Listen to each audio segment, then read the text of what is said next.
And we're live. Hello. Welcome to another edition of the Op at Home. I am here with a bunch of our design team, and we're going to be talking about co-op games in storytelling. I'm Ross Thompson. I'm a marketing manager here at the Op, and I'm joined by Kenny. Hi, I'm Cami Mandel. I've been making games at the Op for quite some time now. I started in '98 and have been making games for the last 5 years on the development side. Fletch. My name is Fletch. I'm a senior game designer here at the Op. I've been designing games for about 8 years professionally, but the last 2 with the Op. I'm Pat Marino. I'm the game design manager at the Op. I've been there 3 years, and prior to that was designing games freelance for a while. Fantastic. Cool. So I'm glad you guys all get to be here because we're going to talk about co-op games. We all make a lot of really fun games, definitely for the co-op and for families and for friends at the Op, covering all kinds of licenses and telling all different kinds of stories. We've got games from card games to dice games to adventure mystery games, and we keep adding different new ones on here and there, which is super exciting. Our line keeps growing with all different kinds of stuff. But one of the things we were talking about before we started this was how many co-op games we actually have, right? Like a lot of our games do focus on being a team and working together. So what kind of co-op games do we make that you each individually enjoy? Which ones do you work on? Share a little bit about that as we get started. Cami? Let's see. I have worked on numerous of our co-op games. I have done everything from our Fantastic Beasts Perilous Pursuit, which is a co-op dice rolling game, to Harry Potter deck building, now Toy Story deck building. I did a Wrinkle in Time game that came out in time for the movie and has now disappeared off store shelves. The one I'm most excited about is just recently released. It's our Scooby-Doo Coded Chronicles line, which I would also say is co-op. So many things I do. And I love games that bring people together at the table. And that's what I think is special about co-op games. That's great. Fletch? So I've worked on the Harry Potter Hogwarts battle engine. Worked on that before I even started with the Op, and then got the opportunity to meet Cami through that. And eventually, I think that helped lead to my time here at the Op. Recently worked on It Evil Below, which was a co-op game, and that was a lot of fun to work on. And then Pat and I worked together on Die Hard, which is a one versus many, which isn't entirely co-op, but it gives the thieves the ability to play a cooperative game. Yes, Hans Gruber. Pat? Definitely did a lot of playtesting on all the games mentioned, and then I've been fortunate enough to work on a lot of the games in the Rising line. So right around the time I started at the Op was when Thanos Rising first was becoming into concept, so I got to do some testing and development on that one, and then have worked on each of the subsequent ones in some capacity, including Death Eaters Rising, Darkseid Rising, and then the upcoming Batman Who Laughs Rising, which is a very dark version of the Batman universe, and then SpongeBob Plankton Rising, which was super fun to work on just because it's SpongeBob, and it's not, I think, the IP that fans were thinking was going to be next in the Rising line. So it was nice to do something a little different, a little more approachable in terms of how it's set up to fit that audience. I have this. Go ahead, Cami. As I say, that one is probably my new favorite because everything's been so dark in the Rising line. We had Voldemort in the center. We had Thanos in the center. You have the amazing Batman and those evil Robin goblin creatures down below. All of them were dark. And then you have Plankton. And it is such a breath of fresh air in the whole line. And looking at Summer's screen as she was doing the art, so Summer is one of our graphic artists at the Op, and every time I would walk by, she'd have this really awesome stuff, and I'd be like, what are you working on? Plankton Rising. I'm like, I want this game so badly, every single time. I hear you. That is definitely the one that when we finally talked about it in an earlier meeting and it was going to be happening, I'm like, this is my jam. And like all the live streams I've been on, like, oh yeah, we have, Darkseid Rising's coming out, and then it came out, and then we have Batman Who Laughs, which the sculpt for that is just incredible. But really, it's like SpongeBob is what I am most excited for. When you're doing the playtesting stuff for it, I think the part that I like the most about it is your characters aren't taking damage they're taking frustration, right, that you haven't like fulfilled their order yet, or you're not spending time with them. And I just, even though it's the same red cube going on the card to indicate health, it's not damaged. So they aren't being hurt. They aren't bad. They're just upset that you haven't finished their order yet. And that is just great, which is cool. So like on that, right? So those are all the different kind of games we have that are here from our line, which is neat because we kind of cover a whole bunch of different stories with different licenses. I think that's one of the things we're pretty blessed with at the op is that our business literally is working in fandoms that have all these stories and emotions attached to them. So with that, like, why are co-op games important?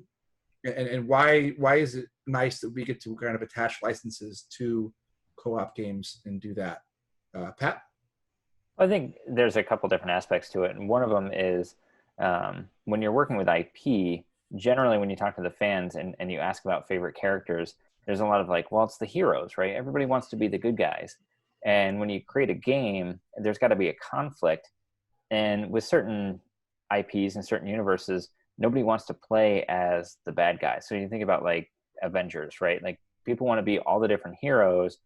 People are a little less excited about playing as Thanos. So by creating a co-op game where that villain character is the game that you're fighting against, and then allowing all of your players to be the hero characters, I think gives you a really interesting way to tell that story without having that sort of thing. I think about like with kids playing, it's like the younger brother always has to be the bad guy who loses in the end, right? Like, and in this case, it's like everybody gets to work together.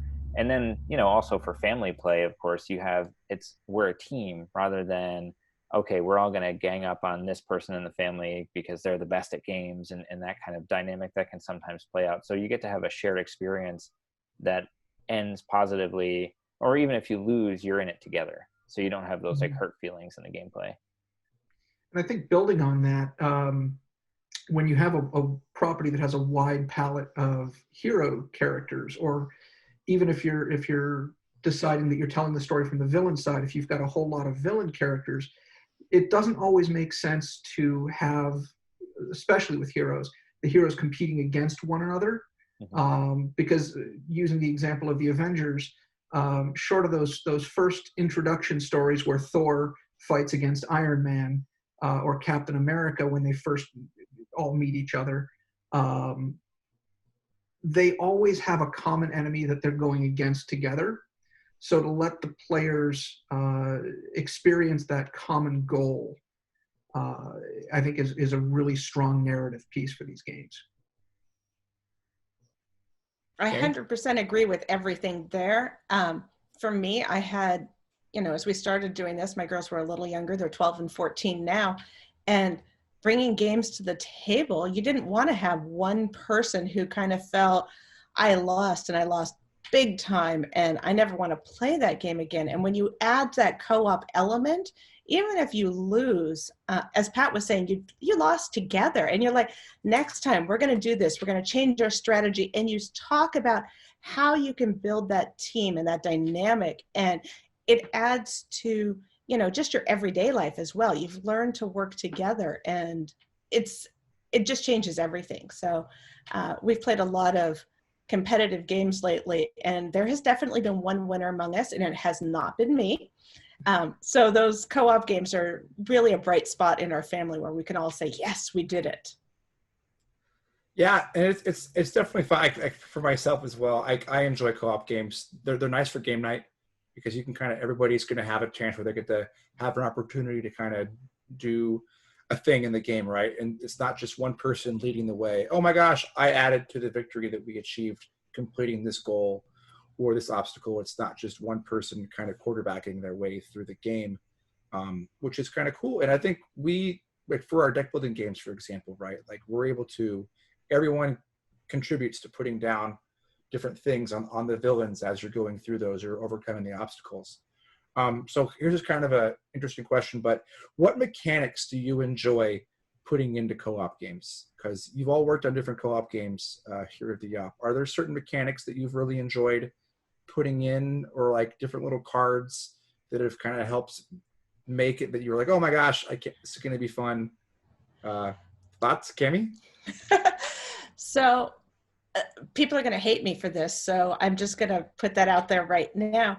But my favorite thing is we really wanted to introduce a banish mechanic for the first expansion of Harry Potter. So in Monster Box and Monsters, we're like, okay, out of the gate, box one, we're going to put a banish card in there. But we didn't want to make the game too easy because by then we'd already heard that people thought, oh, this game is cakewalk, it's cooperative. So I wanted to give people a card to banish. And for me, adding those detentions in and really playing against the team at the table was one of my favorite elements. And I like to do things where there's an enemy and it might not be an enemy. It's, in this case, it's detention. You did something wrong, you got a card. It's not a true enemy in that sense, but it is. And I love what Cami did with those cards because they sort of work as a tutorial within the workings of the game as to why banishing cards is a good idea in these games, especially with a game like Hogwarts Battle, where for a lot of people, this was the first experience they had with deck building games.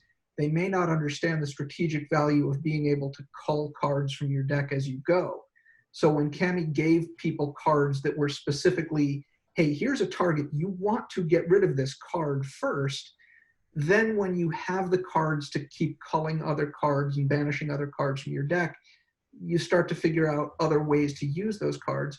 I think that what Cami did, joining the banish mechanic with this card is just going to cause you problems, so that's why you want the banish mechanic. I think putting those things together was really a great learning tool for that game series.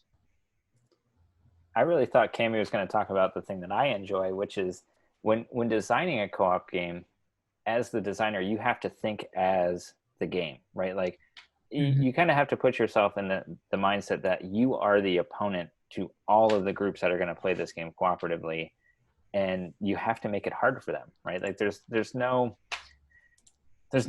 real joy in the victory if you win a co-op game and it was really easy. You know, if it's just like, oh yeah, as long as you go through the motions and you take your turns, you're gonna win. And so the trick is to make it hard enough that the victory is well earned and that you don't always win. And in testing, like that's the part I always enjoy, is when like the players are almost cursing at you because you made it so hard, but then they realize like turn after turn they're walking that like razor's edge of like, we almost lost that turn, but then we didn't. And then we almost lost that turn and then we didn't. And I think about like Ross, the time that we were doing the video for Evil Below. Oh my gosh, that was the best. Sorry. Yeah. Yeah. And that's the reaction you get, right? Is like there were so many times we're like, oh, we're done for. And then we just squeak by. And then you just squeak by. And it's like, as the designer, like in this case, that was Fletch, right? Like he got to play in that mindset of like, how do I keep that tension going so that players are like, I can't believe you're doing this to me. But then when they pull off the victory, it really feels earned. It right? feels like, so good. Yeah. Well, it's difficult as the designer sometimes because we play the game so many times. And I know when we were playtesting Toy Story, this came up over and over and over conversationally between Pat and Cami and myself. We would play the game, we would get to the end, we would either just barely win or just barely lose, and we'd go, okay, now, did we get that result because we've played this thing 60 times already and we know the ins and outs? Is the fact that we won the game not a good indicator of the difficulty of the game? And you'd have to take that off the table and bring in a whole new group of people to play and watch their reaction to things. Because after a while, once you know the ins and outs of the mechanics, you're no longer a very good gauge of difficulty. Oh, I notice that all the time as we're playtesting. You know, I think of Perilous Pursuit behind me, and we're looking at other games using that same mechanic. And there's that thin line that you have to keep that game on and balance those mechanics. But you make it too hard too soon, and everybody's mad at you. But you make it too easy all the way to the end, and everybody's ready to walk away from the table before it's finished. So there really is that balancing act that you have to take. Yeah, and I like how in our different systems, right, like with the deck builder, there's the progressive element to it where, you know, people want to get to that next box. They want to unlock something new. So they need that sort of feeling of like, well, we were close. Mhm. And then eventually you get there, because you don't want it to be like, oh yeah, there's 7 boxes, but you're never going to make it past box 3. So it doesn't really matter. Like, people need to feel that, but you also don't want to win all 7 boxes back to back with no challenge. And that's a hard thing to balance, is like, how do you start people off approachable and then make it harder, but not make it impossible, but, you know, keep that line. I think with the Rising games, we have a little bit more flexibility because they're scalable, right? And because you're playing the same game without unlocking new content as you go, you can adjust how strong the final villain is. If you're thinking of like Death Eater's Rising, you can give Voldemort extra health and make him harder to beat, right? Or you can shuffle in more of the villain cards, or take out Malfoy, who heals the other Death Eaters just because he's a pain. You know, you can kind of customize it in your own way, and the rule books give you some tips on how to do that. So, you know, if you go through it the first time, you're like, wow, that was a breeze. It's like, cool, level it up, put everything in there, and then tell me if it's still a breeze, you know? So it has that aspect. But I think that's harder to do when you have the long-term thing of a deck builder, where you don't want to say like, well, if you beat box 1 easy, here's how you can change that whole experience, because fans are going to say, no, there's a progressive story here that takes multiple gameplays to see all of, so I want to move on to something new rather than replaying the thing I beat on a harder level. So there's a lot of like moving pieces to consider when we do these. Well, and for our deck builders, we wanted that experience like you're talking about, if you get to open the next box. So you have to go out of your way to lose box 1. Mhm. I mean, it's possible, but you have to really, really try to lose it. Hey, Toy Story, when we first cracked that open, we lost box 1. Oh, Toy Story is a different beast. Harry Potter, you couldn't lose box 1, but Toy Story, I had a different story I wanted to tell, and this will take us further into the thing, but we really wanted you to jump in and feel what the game was about right away, because we knew we had such a finite world to work with. Harry Potter, there's so much that we couldn't tell in the first game. We already knew we were going to have to add another box, and now a second one. We have 2 expansions now for Hogwarts Battle. And Toy Story, we didn't have that coming. So I had more I wanted to tell right out of the gate. So yeah, it is a little more possible to lose Toy Story. Yeah, it was. I will discuss it from my personal experience. When I brought Toy Story back, like one of the first copies we had, I was playing with my Hogwarts Battle group. We lost twice game 1. And it was Oh, I'm so sorry. No, it's okay. It was just funny because we're like, oh, cool, we know this engine, we're good to go. But there were slight differences in the balancing between how you heal and which cards were coming out, which we were so ingrained to, like games 5 through 7 on Hogwarts Battle. We're like, we know this, we got this, we're good to go. But then going from like game 7 Hogwarts Battle to game 1 Toy Story, there's just a shift in the cards that are coming out and what kind of things you're doing. Because Toy Story, I feel like you kind of ride that you're always going to be a little damaged, right? That's just kind of because you heal so quickly depending on which cards are coming out. But that swing is there. But that, yeah. So we still haven't gotten all the way through Toy Story yet because we kept getting our butts kicked at game 3. So. Well, when you get to game 4, you're really going to not be happy with me. Oh, I can't wait. So Yeah. I've never seen anybody win game 4 on the first go round.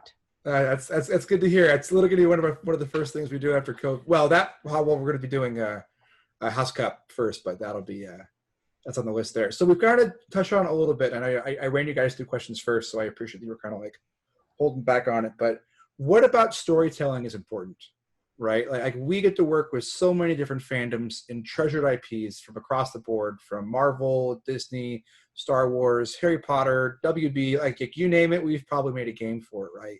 And it's fun that like a lot of us are fans, and we have a lot of super fans that are at the office too. So when we get to kind of open up a new IP and play around with these things, I know it's always, okay, what beats do we want to hit? What kind of characters do we want to tell? But we've really made some very thematic and wonderful additions to those fandoms. So what, for you guys, is important for storytelling? What do you want to make sure that you are able to portray on the tabletop? We'll go Fletch first. So I think for me, the ability to use an IP is partly like you said, having a palette of pieces that we can put in there. What story points, what characters do we want? But for me, it's also very much a direction for the tone of the game. And I've used this example before, but when I started working on It Evil Below, I knew right away we needed to make that game scary. We needed to make that game very tense in a way that not every other co-op game felt tense. Harry Potter, you get the feeling that you can lose the battle, but I don't think there's ever a point in the game where you're genuinely nervous and scared about what can happen. And with It Evil Below being a horror movie first and foremost, or being based on a horror movie, I knew that we had to evoke that feeling of watching a horror movie in playing the game. And having that IP be so rich and full of scary moments, I was able to use the pieces that they provided in the characters in the story point to really inform how the mechanics of the game could be scary. And that came down to really creating jump scares and creating tension of random things that could just come out of anywhere to throw your game off. Cool. Yeah, I And think it's. Oh, go ahead, Kami.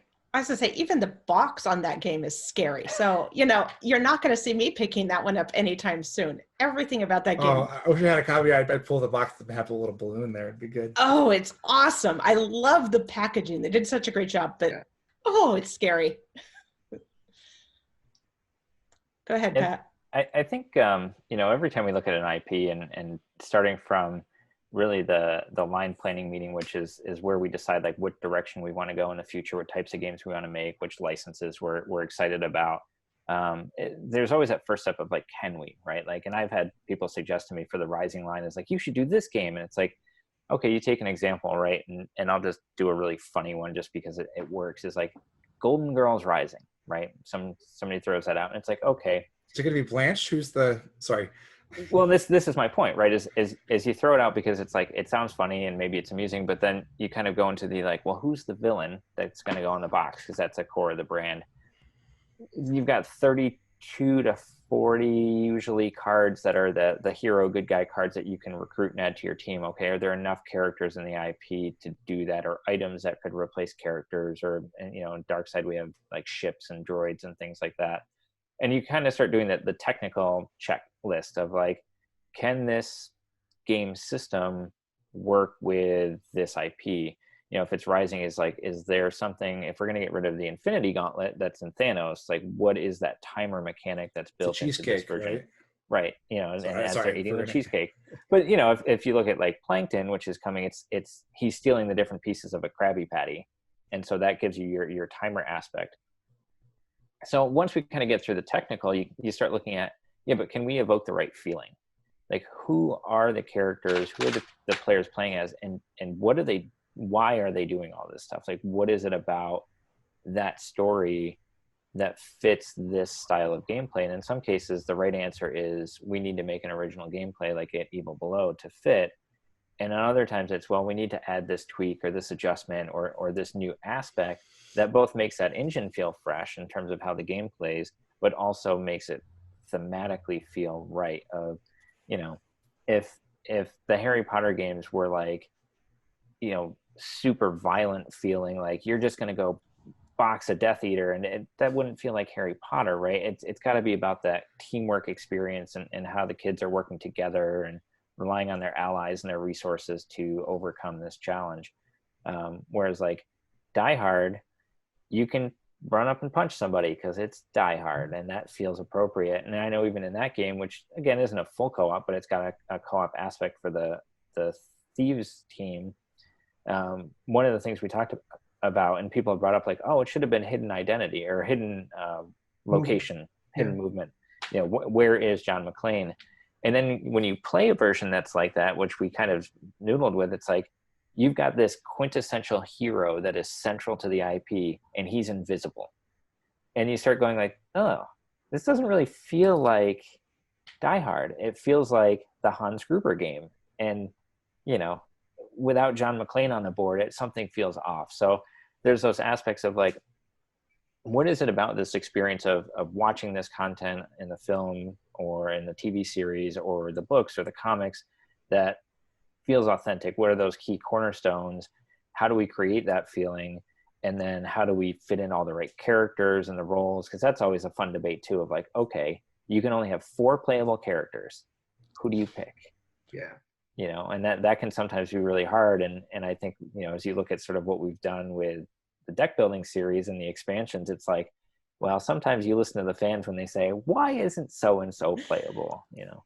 Well, and they're the characters we wanted in at the beginning. Like for Harry Potter deck building, we wanted all 6 of those core Dumbledore's Army characters. We wanted Harry, Ron, Hermione, Neville, Luna, and Ginny. But we only had a 4-player game, and trying to put them all in at the beginning, well, we just couldn't make it fit. So we kind of slowly parsed them out. And I feel like now with Charms and Potions and Ginny coming out, I finally have the game I've wanted since we first started designing this game. I'm like, I've been missing her from the very beginning. So sometimes you have stories that you need to have all of those characters in there. And I think something like the Rising games does a really good job of allowing you to have maybe, 4 or however many starting characters. But then as your team grows, all of those characters that you add to your team are equal participants in the story. So the number of heroes in those stories scales really nicely. Going back to it, we knew we had to have all 7 kids playable because the theme of that movie, that story, is that no one kid was going to be able to beat Pennywise by himself. You had to be able to combine those kids in different ways to have the cooperation between the kids not only mechanically work in the game, but thematically work, because that's a big piece of the story. Right. And so like theme, like as we've kind of touched on, like theme and tone are very important when trying to craft that and kind of like portray that story again on the table. Right. And I think one of the ones that we've done really well with recently is Cody Chronicles Scooby-Doo. love it. I've been watching a bunch of the live plays that have been happening this past week. And it has been fantastic to watch. At the minute you pick up the book and I'm reading for Scooby, and it's just like, ruh-roh, and everybody immediately knows what a Scooby voice is, and everyone knows what a Shaggy voice is. If you guys watched the Board Game Geek one, Lincoln's Shaggy was just on point. He was so good. I saw him, and if anybody watching this hasn't seen it, definitely go and watch Lincoln read for Shaggy. He is so on point. Very Casey Kasem. Oh, 100%, right? And so it's I love that we're able to do that kind of game, because like when you think Scooby-Doo, you've got to be part of the gang and you're going to solve a mystery.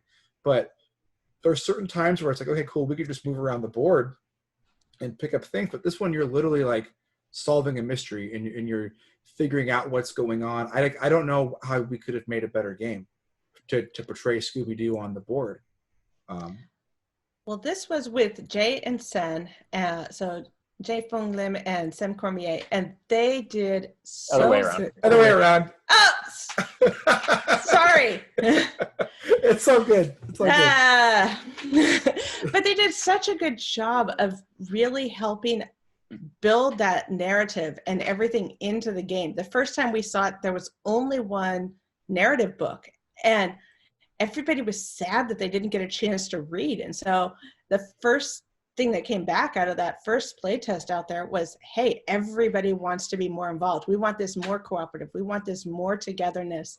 And I think that's part of what makes a good co-op game, is bringing everybody into the action. And Coded Chronicles, the whole series, is going to do that so well. And Scooby-Doo is just a hit right out of the gate.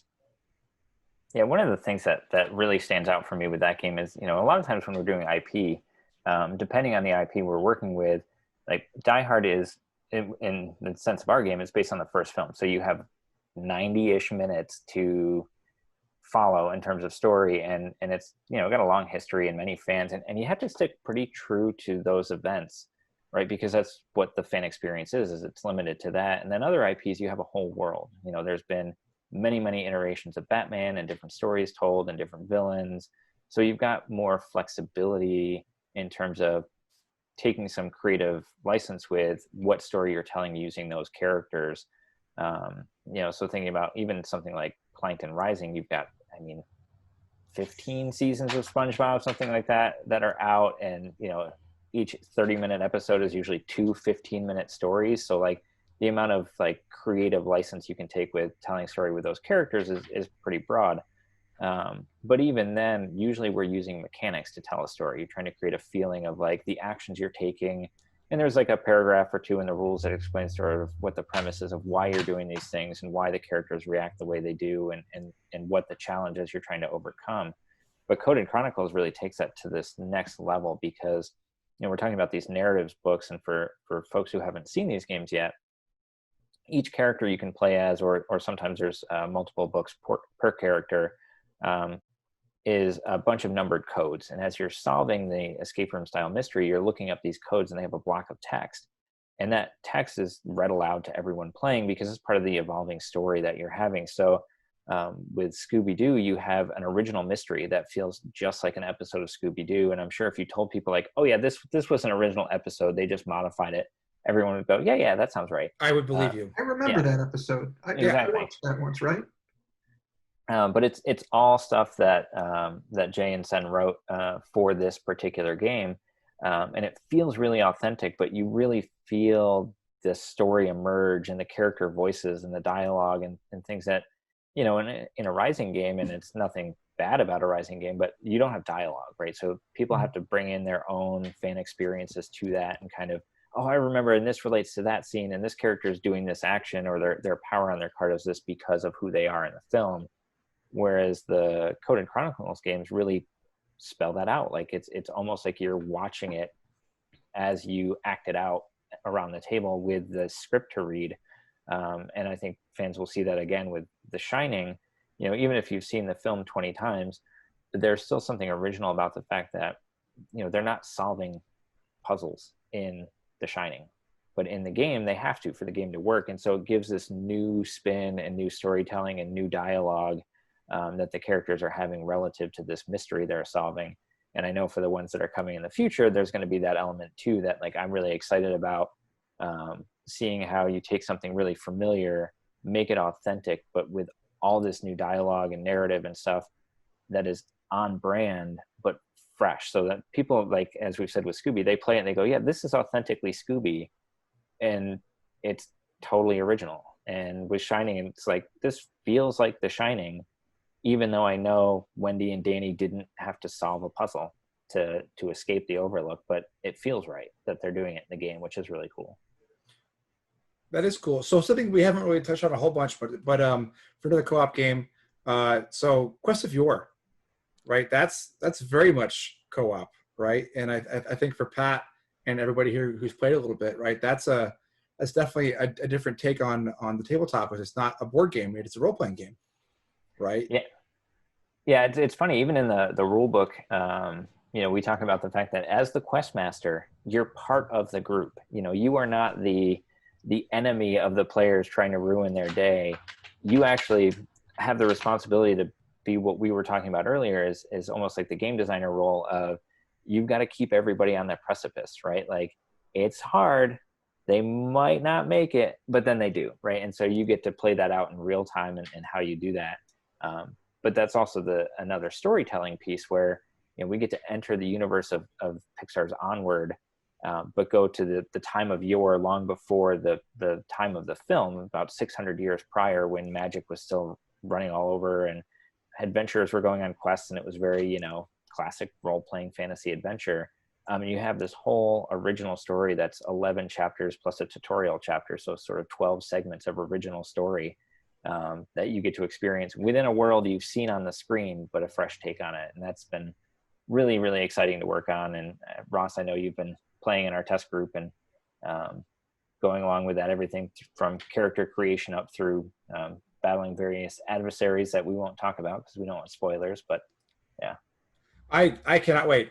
I'm looking forward to playing that with my role-playing game group. So that'll be good times. So kind of we're getting toward the end of this here, but I want to ask a couple questions. What is your favorite game co-op that you've either worked on here at the op or that we've made? It could be across any. It doesn't have to be something coming out this year. It could be something that's been, it came out even before you were there or not, right? So, Cammie? I have to go back to Harry Potter deck building. It was a passion project for me. I remember rereading the series. Every time a new book would come out, I'd start over again at book 1 and have to do it. And so that's part of the experience we wanted fans to have when they were playing through this game. And the inclusion of those 7 little boxes. So the first Harry Potter Hogwarts battle has 7 basically little boxes. It's a staggered tutorial, a campaign, however you want to consider that. But how we tried to put that together and tell the story, that was important. And it's one of the games I'm most pleased to have worked on and be out there and just see the fans respond to that. That's great. Fletch? I think when it comes down to it, Harry Potter Hogwarts Battle is also probably my favorite. But I got to give a lot of credit to Toy Story as well, because Toy Story's got some great mechanics that were born of the Harry Potter engine, but do new things. And I love things like the Army Men. I won't spoil what they do, but I love the awesome, Army yeah. Men. And Ham was one of my favorite cards to pick up in the Toy Story game, because they do things that wouldn't happen in the Harry Potter game. And I really enjoyed experiencing that engine in a new way with Toy Story. Yeah, that was fun to work on. I enjoyed adding twists to a game that people would already know, but I didn't want them to experience the exact same game. Mm-hmm. And Fletch? No, Pat. I've talked. Oh, Let's go to my Pat. gosh, Pat. Sorry. I was looking at Pat. I said Fletch. It happens. It's tough for me because we test things so many times, right? Like I feel like, I've played that one so many times. I'm usually excited about the stuff that's coming because it's new, right? Like it's the new hotness on the horizon. So there's a couple of things I know that are, like next year things that I'm really excited for. But of the stuff that's announced, Like Golden Girls Rising, right? Yeah, that's the one.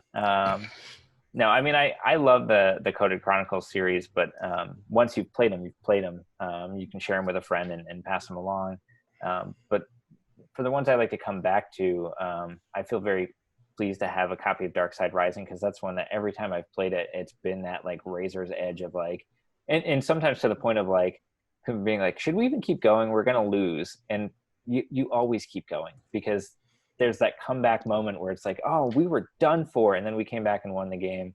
So that one's been really good, and I'm as I said earlier, I'm just really pumped for Plankton Rising, just because it just looks so good on the table, and to have the little chum bucket figure with Plankton on top and everything. People just see that and they're like, oh, I want to play. Yeah, that's gonna be a good one. I guess I'll share too. I guess for my favorites, I love Dark Side Rising. That game's super cool. We talked about it before we started, but Star Trek Panic. Mm-hmm. It was great. Yeah, that was right when I came to the op the first time, and it was so cool. They would, oh my gosh, we're doing a Star Trek game. It has the pop out Enterprise. The shields are really big and chunky. It's a cool plastic piece, right? And then I love TOS and all the different stuff there. So it's cool to have all the different aliens in the tower defense style game. It's moving through space. That was a wonderful partnership with Fireside, so I'm glad we got to do that, which is good. So thank you so much for being a part of this co-op and storytelling panel. It's always great to be able to kind of learn about behind the scenes with our games and share with our fans. If anybody wants to find out more about our games, they can go to theop.games. We have all of our stuff on there. We have new announcements on the Op Daily. Along with that, you can find us on social media. We're on Facebook, we're on Twitter, we're on Instagram, we're on Twitch. Our YouTube channel is blowing up, so we're putting a lot of different stuff on there. That's probably where you found us for this. So be sure to join us. And if you're playing our games, be sure to tag us on social media. We love retweeting and seeing who's doing what. We want to hear about your stories, right? So we shared our co-op stories here, playing the games here. If you're playing our games, tag us, let us know. And if not, get the promo cards too, right? We have those available. So thank you for being a part of this. Thank you all for joining us. And thanks so much. Thanks, everybody.